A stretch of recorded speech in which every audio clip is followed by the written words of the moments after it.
Welcome back to the path. In the part 2, we learned to stop fighting the river. We discovered the power of the uncarved block, our original, simple self. But as we return from the forest to our daily lives, we encounter a new, more difficult adversary. It is not outside of us, it is within. We must now turn our attention inward, to the ceaseless noise inside our own heads. The Buddhists call this the monkey mind. Imagine a monkey trapped in a cage, swinging wildly from branch to branch, screeching, restless, never staying still for a single breath.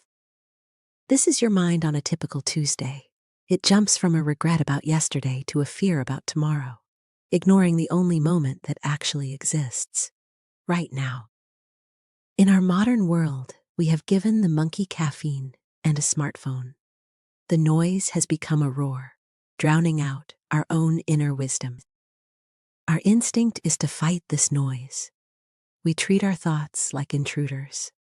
We shout at the monkey to sit down and shut up. We try to force our minds to be empty through sheer willpower. We grit our teeth and command inner peace to appear. But as you have likely discovered, fighting the monkey only makes it scream louder. What you resist persists. Think of a pool of muddy water. If you plunge your hands in and frantically try to push the mud to the bottom, you only stir it up more. The more effort you use to clear the water, the cloudier it becomes. This is the paradox of trying to pacify your mind with your mind. You cannot use noise to create silence.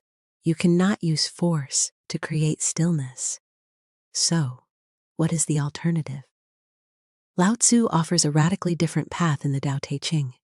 He does not fight the noise. He does not try to fix the monkey. He advises us to simple watch. He says, empty yourself of everything. Let the mind rest at peace. This emptying is not about creating a vacuum. It is about changing your relationship with your thoughts.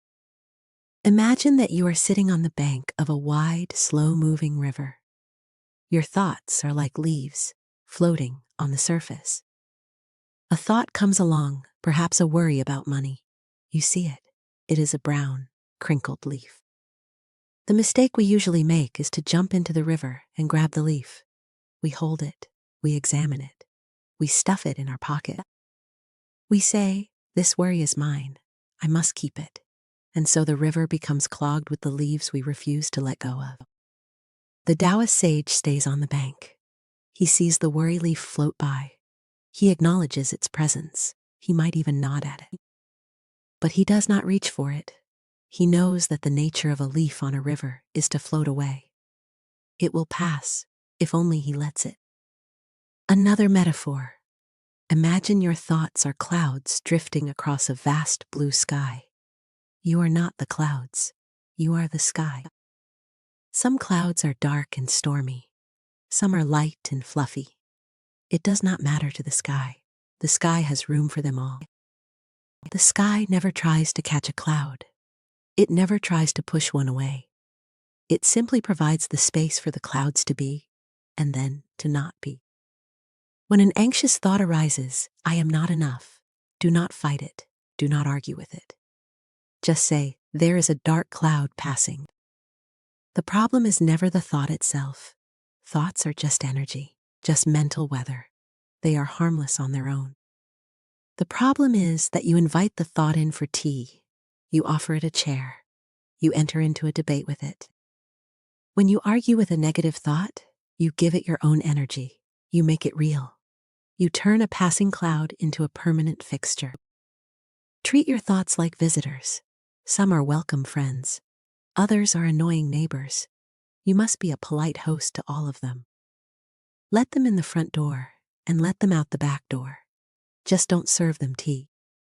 This practice of detached observation is central to Taoist meditation. It is often called zhuang, which means sitting and forgetting. What are we forgetting? We are forgetting our obsessive attachment to our own small self. We are forgetting the need to control every mental impulse. It is not a trance state. It is not falling asleep. It is a state of relaxed, alert awareness. It is simply dropping the baggage you carry for no reason. Lao Tzu gives us another powerful image for this state of mind, the mirror. Think of a perfectly clear mirror. When you stand before it, it reflects you perfectly, without distortion. The mirror does not judge what it reflects. It does not say, "I like this beautiful flower," or "I hate this ugly fly." It simply shows what is there. And most importantly, when the object moves away, the mirror does not cling to its image. It lets it go completely, returning to emptiness. The sage's mind is like this mirror. It reflects the present moment exactly as it is. It sees the anger, the joy, the boredom. But when the moment passes, the sage's mind let it go. It does not carry the ghost of the past moment into the next one. Our minds are rarely like mirrors. They are like sticky tape. We cling to the insults of yesterday. We stick to our worries about tomorrow. We become cluttered with old reflections, so full of the past that we cannot clearly see what is right in front of us right now.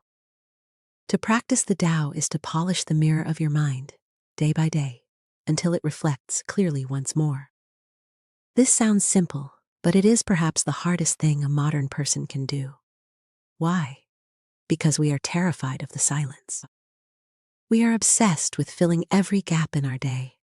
We listen to podcasts while we brush our teeth. We scroll through feeds while waiting for the kettle to boil.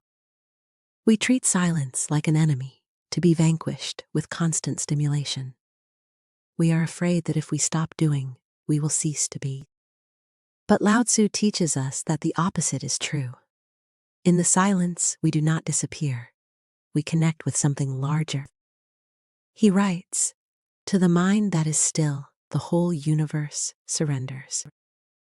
When your internal chatter finally quiets down, you can hear the subtler sounds of the world around you. You can hear the Tao itself. Clarity does not come from thinking harder about your problems. It comes from stopping the thinking process altogether, even for a moment. Let us return to the muddy glass of water. You cannot clear it with a spoon. Stirring it is action, and action only adds more energy to the chaos. You clear the water by doing absolutely nothing. You place the glass on a table, and you walk away. Nature takes over. Gravity does the work. The heavy dust naturally sinks to the bottom, and clarity returns on its own. This is Wu Wei of the mind. Effortless action applied to your own consciousness. It is the courage to trust that clarity is your natural state. So, how do we practice this? How do we train the monkey without fighting it? Tonight, try this simple practice. Find a quiet chair. Do not call it meditation. Do not set a goal to become enlightened. Just sit for 5 minutes. Your only goal is to be a mirror, to simply notice what is happening right now. Feel the weight of your body in the chair. Hear the hum of the refrigerator. Notice the itch on your nose. And when a thought comes, and it will come like a screeching monkey, do not get angry. Simply notice it. Say to yourself, thinking, or label it, worrying about work. See it as a cloud. Say hello to it. And then, gently, turn your attention back to your breath or the feeling of your feet on the floor. You will have to do this 100 times in 5 minutes. That is okay. The practice is not in staying focused. The practice is in the moment you notice you have drifted and gently return. With time, the monkey does not disappear, but it becomes tamer. It realizes you are no longer reacting to its screams, so it settles down in the corner of its cage. And in the space that opens up, you will find that underneath the noise, there is a vast, silent ocean of awareness. That space is not empty. It is full of potential. It is who you actually are beneath the chatter. In Part 4, we will take this calm, mirror, like mind, and bring it out of your room and into the workplace. How to handle stress and demands without losing your center. Thank you for finding the quiet with us. Subscribe to continue the journey, Part 4.